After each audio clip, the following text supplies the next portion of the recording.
Hello, Angelica here. By the way, don't forget to follow me on Facebook, TikTok, and Instagram. Okay, let's get started.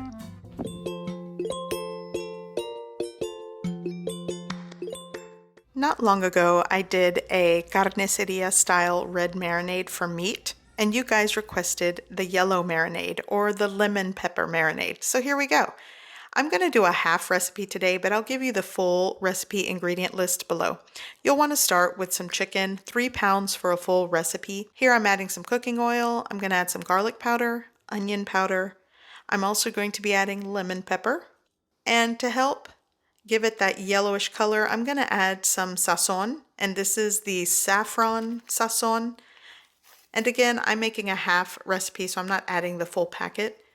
I'm also going to be adding salt and the juice of 1 large lemon. For a full recipe, you'll add juice from 2 large lemons.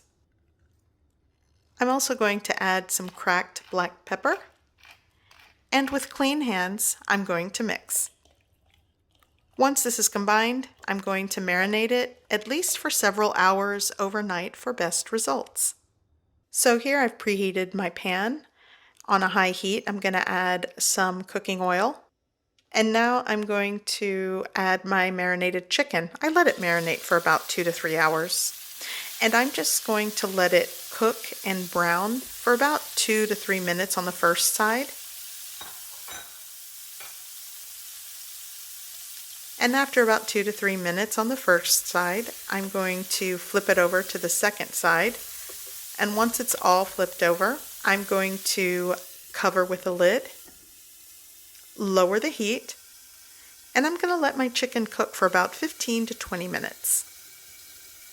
And I'll probably shake it a little bit and move it around throughout the cooking time. So it's been about 18 minutes. I'm going to add some large chunks of onion, let that cook for another 3 to 5 minutes, and it's done. I like to serve this with Mexican style rice, charro beans, and fresh homemade tortillas on the side, and this is a delicious meal. I hope you give this recipe a try. I hope you like it, and thanks for watching.